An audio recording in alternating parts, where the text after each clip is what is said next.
If you can control your attention, you can determine the quality of your life. In 2019, I had my last face-to-face conversation with the man who dedicated his life to the profound importance of that idea. If you're not so sure about your Hungarian,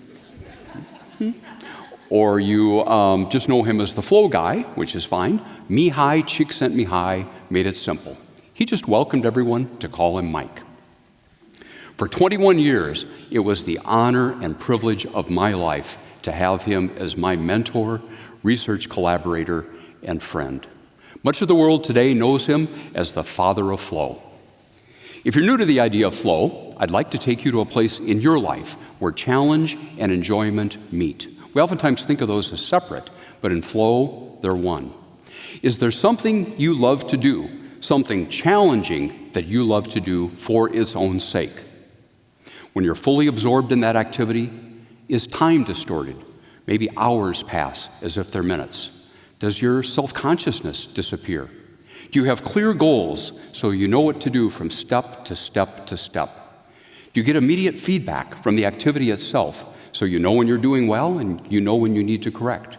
Do you have a sense of complete control while you're in this activity? And when it's over time, do you want to do it again, but at a higher level of challenge? If you know that experience, you know the amazing things that can happen when all the bits of your attention are entirely focused on accomplishing something difficult and worthwhile. In flow, everything just clicks. You're not doom scrolling, you're not half living your own experience. I'm working toward something difficult and worthwhile. During that last conversation with Mike, he reflected upon his childhood during World War II. He was talking about how his family had to run from country to country to country to escape the bombing.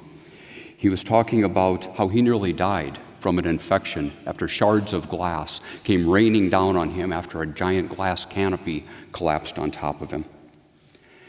As he was speaking, he was holding, turning, and bending a silver metal letter opener. His anxiety was so fresh that we were afraid that it might snap. But it didn't. And he didn't, either after the war or in that moment. And he said it was a lifetime of flow that made that possible. When he was in flow, he said that he could accomplish anything. And he learned that early on. He learned that as a child when he was playing chess, and he learned it when he started climbing mountains at a very young age. Mike would climb mountains and rock faces for decades. But it was for 75 good years that he committed his attention to understanding why it's so important for us to be so totally locked in when working on something meaningful. We now have research from neuroscience telling us what's happening in flow and why it's so enjoyable. We have from functional fMRI scans data that tells us that the parts of the brain, the systems of the brain that are necessary for the rapid decision-making in flow, all work in a coordinated synchrony. We also have data telling us that dopamine and norepinephrine, 2 of the 4 happy hormones, are released by the brain during flow. And some tentative results right now from serotonin, that serotonin and oxytocin might be released after an intense flow experience, but that data is not as strong yet. We do have hundreds of studies that make it clear, from artists to athletes, from CEOs to chess players, from gamers to goat herds, all experience the highest potential of their life in flow. You might have noticed on social media or in the popular press discussions of flow for peak productivity, for power, for accomplishing great things. All of that is accurate. There's great data to support that. But Mike was more concerned about something bigger. Mike saw flow as something that we could use, not just to be good and to feel good, but to do good. That we could experience flow to contribute to a fully flourishing humanity. Mike challenged the world to design systems so all of us could flourish, so that schools, families, organizations, the culture would have flow as its very fabric. In that tradition, a few years ago, we started the Flow Channel Foundation, and with Mike. And the last few years, we've started curating wonderful examples of flow for good around the world. I'd like to share a couple. In June of 2008, Cedar Rapids was devastated by a 500-year flood. It's a great example of how sometimes flow just arises organically in response to a challenge so overwhelming that we fear that our entire survival might depend upon it. What happened next led Mike to wonder if it could just all be too good to be true. Could individual flow serve as such a powerful catalyst for large-scale flow for good? I'd like to introduce you to three people we talked with: Chuck, Jamar, and Hannah. Chuck was a media company president who had to learn to read twice in his life. Several years before that, he had suffered a subdural hematoma while a student at Harvard Law. It took him 2 years to get to the point where he could read and comprehend one paragraph. Chuck was able to combine that experience, overcoming his TBI, with years of experience leading large corporations to shape how he would respond after seeing his city submerge. Many people in the city just wanted to put everything back the way it was, but they got profound, invaluable advice from an unexpected source: the federal government. They were told the advice: don't do it. You've had a good game, but going forward, it's about creating truly sustainable communities connected globally. And people got excited. They started forming working groups, having conversations, figuring out how they could take the city into the 21st century so everyone could thrive. Many of those conversations focused on education. And those people decided, hey, we're going to do this. We're going to make a 21st century educational system right here. And someone had a brilliant idea. Let's have the adults in the community go back to school. Have the adults go back to high school so we can get a baseline and they can see and feel what students are experiencing every day. And that's what they did. What did they find? Dedicated teachers, committed administrators, and a rigid school system, a rigid, archaic school system for the students. So what did they do?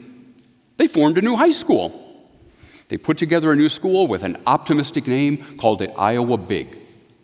And what happens in that school? Well, there are no study halls, there are no hall passes, there are no detentions, and you might be wondering, well, what's left? Well, plenty. What happens is the students work with community partners. They co-enroll in a traditional school and in Iowa Big. They work with community partners to solve problems over a period of months in the local community. To date, over 1,000 students have contributed to 400 projects, with such important projects as developing a dance therapy curriculum for people with special needs to advising City Hall on how to better use social media. Here's Mike on a Zoom call with students from Iowa Big. And they're talking about their experience in this new school, how they're able to use their attention differently, and how to really help them defeat their anxiety and their boredom. One of the students we met with is named Jamar. And Jamar recalled his earliest years of school, hating it. And over time, Jamar was getting into trouble. He was mouthing off to teachers. He was getting kicked out of school. And at one point, he was told, "Don't you come back here until you get your act together and you're ready to learn." Hannah, on the other hand, was a well-known, very successful student and was used to people telling her that she was special.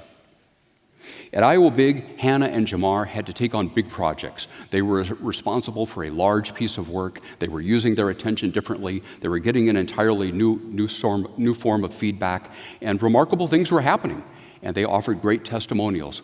Jamar, he developed an amazing passion, a passion for, of all things, education. Today, he is completing his MBA. He is on the board of the African American Museum of Iowa, and he is board secretary of Exploration High School, a public school for public good in Minneapolis. Hannah, when she recalled her days at Iowa Big, she said she was no longer asked to be pretty or popular. She was asked instead to be confident, competent, and creative. Chuck, Jamar, and Hannah all experienced flow as the engine where motivation and growth are fired. Shortly before meeting Hannah and Jamar, we did a large empirical study of the student experience at Iowa Big in real time, comparing their real-time experience at Iowa Big versus, for those same students, the real-time experience in the traditional school. Our findings were significant, very significant. On almost every dimension of flow, students were experiencing far more flow in the experiential high school situation. Iowa Big continues to grow, continues to evolve, and it's not the only school, fortunately. It's not the only model for helping us use flow to build environments for student achievement. And there are many programs out there today that allow students to be integrated with the community to reach important goals and do great good for the community. 3 years ago, we visited Iceland, Reykjavik, and in particular Ráðhús School, which is a school for children, and what a place of young children, and what a place of great joy. The students find challenges in the classroom, but they also find challenges navigating relationships, solving their problems while climbing trees, cooking, looking for treasures, and having fun and solving more problems in the mud.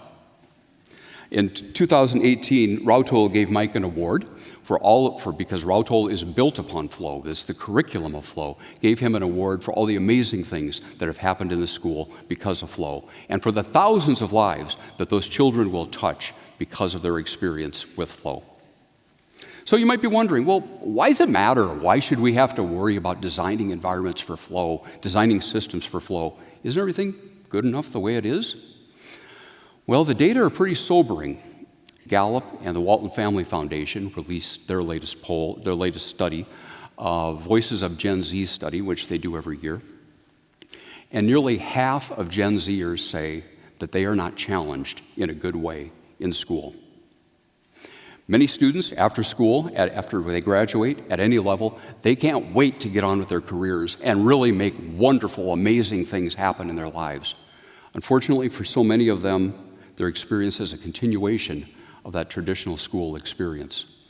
Gallup's 2024 study of employee engagement, which is the latest year for which we have data, showed that nearly half of employees report that they do not have a clear understanding of what their role is within their organization.